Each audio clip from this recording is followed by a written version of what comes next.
انہوں نے آتے ہی کہا اقرا یعنی پڑھیے۔ آپ صلی اللہ علیہ وآلہ وسلم نے فرمایا میں نہیں پڑھ سکتا، یعنی میں پڑھا لکھا نہیں۔ اس پر جبرائیل علیہ السلام نے آپ صلی اللہ علیہ وآلہ وسلم کو سینے سے لگا کر بھینچا۔ آپ صلی اللہ علیہ وآلہ وسلم فرماتے ہیں انہوں نے مجھے اس زور سے بھینچا کہ مجھے موت کا گمان ہوا۔ اس کے بعد انہوں نے مجھے چھوڑ دیا، پھر کہا پڑھیے، یعنی جو میں کہوں وہ پڑھیے۔ اس پر آپ صلی اللہ علیہ وآلہ وسلم نے فرمایا میں کیا پڑھوں؟ تب جبرائیل علیہ السلام نے سورہ الگ کی یہ آیات پڑھی جن کا مفہوم یہ ہے۔ ترجمہ: اے پیغمبر صلی اللہ علیہ وآلہ وسلم، آپ پر جو قرآن نازل ہوا کرے گا اپنے رب کے نام لے کر پڑھا کیجیے، یعنی جب پڑھیں بسم اللہ الرحمن الرحیم کہہ کر پڑھا کیجیے۔ جس نے مخلوقات کو پیدا کیا ہے، جس نے انسان کو خون کے لوتھڑے سے پیدا کیا، آپ صلی اللہ علیہ وآلہ وسلم قرآن پڑھا کیجیے، اور آپ کا رب بڑا کریم ہے، جو چاہتا ہے عطا کرتا ہے، اور ایسا ہے جس نے لکھے پڑھوں کو قلم سے تعلیم دی، اور عام طور پر انسانوں کو دوسرے ذریعوں سے ان چیزوں کی تعلیم دی جن کو وہ نہیں جانتا تھا۔ آپ صلی اللہ علیہ وآلہ وسلم فرماتے ہیں میں نے ان آیتوں کو اسی طرح پڑھ دیا جس کے بعد وہ فرشتہ میرے پاس سے چلا گیا۔ ایسا لگتا تھا گویا میرے دل میں ایک تحریر لکھ دی گئی ہو، یعنی یہ کلمات مجھے زبانی یاد ہو گئے۔ اس کے بعد آپ صلی اللہ علیہ وآلہ وسلم گھر تشریف لائے۔ بعض روایات میں آتا ہے کہ جبرائیل علیہ السلام جب غار پہ آئے تو پہلے انہوں نے یہ الفاظ کہے تھے، اے محمد صلی اللہ علیہ وآلہ وسلم، آپ صلی اللہ علیہ وآلہ وسلم اللہ کے رسول ہیں اور میں جبرائیل ہوں۔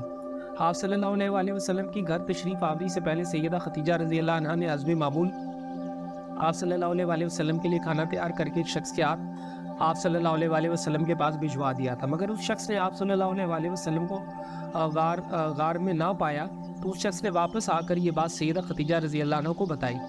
انہوں نے آپ صلی اللہ علیہ وآلہ وسلم کی تلاش میں آپ صلی اللہ علیہ وآلہ وسلم کے عزیز و اقارب کے گھر میں آدمی بھیجے، مگر آپ صلی اللہ علیہ وآلہ وسلم وہاں بھی نہ ملے۔ اس لیے سیدہ خدیجہ رضی اللہ عنہ پریشان ہو گئی۔ وہ ابھی اسی پریشانی میں تھی کہ آپ صلی اللہ علیہ وآلہ وسلم تشریف لے آئے۔ آپ صلی اللہ علیہ وآلہ وسلم نے جو کچھ دیکھا اور سنا تھا اس کی تفصیل سیدہ خدیجہ رضی اللہ عنہ سے بیان فرما دی۔ حضرت جبرائیل علیہ السلام کا یہ جملہ بھی بتایا کہ اے محمد صلی اللہ علیہ وآلہ وسلم، آپ اللہ کے رسول ہیں۔ یہ سن کر سیدہ خدیجہ رضی اللہ عنہ نے کہا آپ صلی اللہ علیہ وآلہ وسلم کو خوشخبری ہو، آپ یقین کیجئے قسم ہے اس ذات کی جس کے قبضے میں میری جان ہے، آپ صلی اللہ علیہ وآلہ وسلم اس امت کے نبی ہوں گے۔ پھر سیدہ خدیجہ رضی اللہ عنہ آپ صلی اللہ علیہ وآلہ وسلم کو اپنے چچا زاد بھائی ورقہ بن نوفل کے پاس لے گئی۔ غار والا سارا واقعہ انہیں سنایا۔ ورقہ بن نوفل پرانی کتابوں کے عالم تھے۔ ساری بات سن کر وہ پکار اٹھے، قدوس قدوس، قسم ہے اس ذات کی جس کے قبضے میں میری جان ہے، خدیجہ اگر تم سچ کہہ رہی ہو تو اس میں شک نہیں کہ ان کے پاس وہی ناموس اکبر یعنی جبرائیل آئے تھے جو موسیٰ علیہ السلام کے پاس آیا کرتے تھے، تو محمد صلی اللہ علیہ وآلہ وسلم اس امت کے نبی ہیں، اس بات پر یقین کر لیں۔ قدوس کا مطلب ہے وہ ذات جو ہر عیب سے پاک ہو۔ یہ لفظ تعجب کے وقت بولا جاتا ہے جیسے ہم کہتے ہیں اللہ اللہ۔ ورقہ بن نوفل کو جبرائیل کا نام سن کر حیرت اس لیے ہوئی تھی کہ حیرت کے دوسرے شہروں میں لوگوں نے یہ نام سنا بھی نہیں تھا۔ یہ بھی کہا جاتا ہے کہ ورقہ بن نوفل نے آپ صلی اللہ علیہ وآلہ وسلم کے سر کو بوسہ دیا تھا اور پھر کہا تھا کاش میں اس وقت تک زندہ رہتا جب آپ صلی اللہ علیہ وآلہ وسلم لوگوں کو اللہ تعالیٰ کی طرف دعوت دیں گے، میں آپ صلی اللہ علیہ وآلہ وسلم کی مدد کرتا،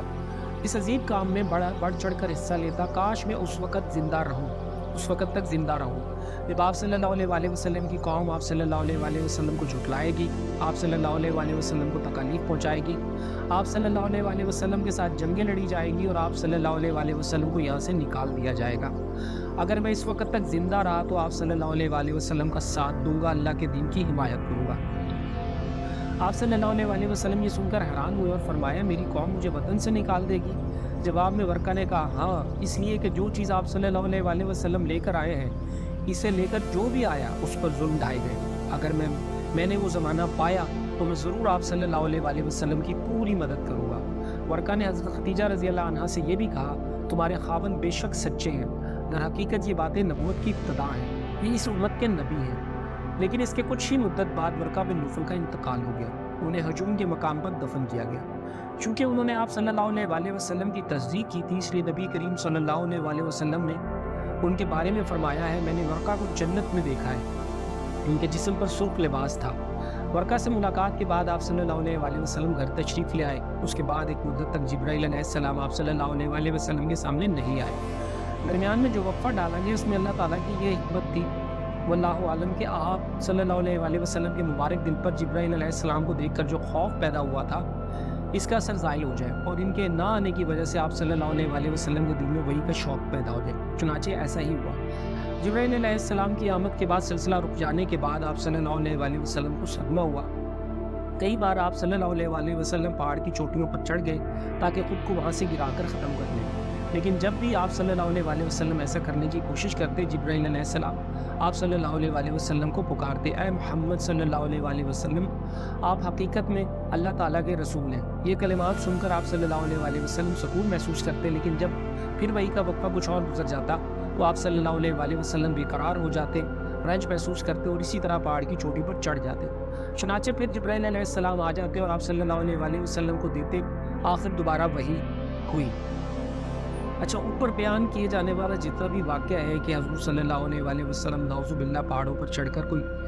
جو اپنے آپ کو گرا کر ختم کرنے کی کوشش کرتے تھے، سونے کی کوشش کرتے تھے،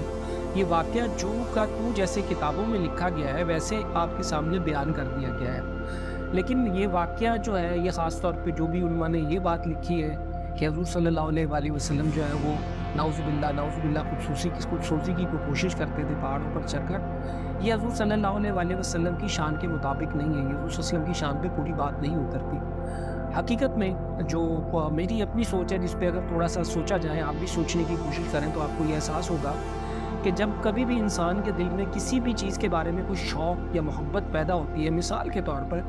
انسان جب کسی سے محبت میں مبتلا ہو جاتا ہے اور ادھر سے کوئی رابطہ نہیں ہو رہا ہوتا تو انسان کی کوشش ہوتی ہے کہ وہ بار بار اس راستے پہ چلا جائے یا بار بار اس جگہ پہ پہنچ جائے جہاں سے اس کے گزرنے کی، اس کے آنے کی، یا جہاں کہیں اس سے ملاقات ہوئی ہے، اس راستے پر جانے کی، اس جگہ پر جانے کی انسان کوشش کرتا ہے۔ اس کا مطلب یہ نہیں ہوتا کہ انسان اس جگہ پہ پہنچ کر جو ہے وہ اپنے آپ کو جان سے مارنے کی کوشش کرے گا، ایسا نہیں ہوتا، یہ معاملات نہیں ہوتے، اور نبی کی شان کے تو مطابق ہی یہ بات نہیں ہے۔ تو اس سے لگتا یہ ہے کہ یہ جو واقعہ حضور صلی اللہ علیہ وآلہ وسلم پہاڑ کی چوٹیوں پر چڑھ جاتے تھے، اس کا مطلب یہ ہوتا تھا کہ آپ صلی اللہ علیہ وآلہ وسلم کو ایک شوق، ایک اندر محبت پیدا ہو گئی تھی وہی کی، کہ بھئی وہ وہی، میں پہاڑوں پہ جاؤں گا تو شاید مجھے جو ہے وہ وہی جو ہے وہ دوبارہ سے عطا کر دی جائے۔ لیکن جب آپ وہاں جاتے تھے، کئی گھنٹے انتظار کرتے تھے اور کوئی جواب نہیں آتا تھا، تو شاید جبرائیل علیہ السلام جو ہے وہ پکار کر کہتے تھے کہ اے محمد صلی اللہ علیہ وآلہ وسلم، آپ حقیقت میں اللہ کے رسول ہیں، ابھی اللہ نے حکم نہیں دیا، ابھی اللہ نے وحی کا حکم نہیں دیا، اس لیے وحی نہیں آ رہی۔ تو یہ بات کچھ جو ہے موافق لگتی ہے، بجائے اس کے کہ جو ہے وہ حضور صلی اللہ علیہ وآلہ وسلم نعوذ باللہ جو ہے وہ خود سوزی کی کوشش کرتے تھے۔ باقی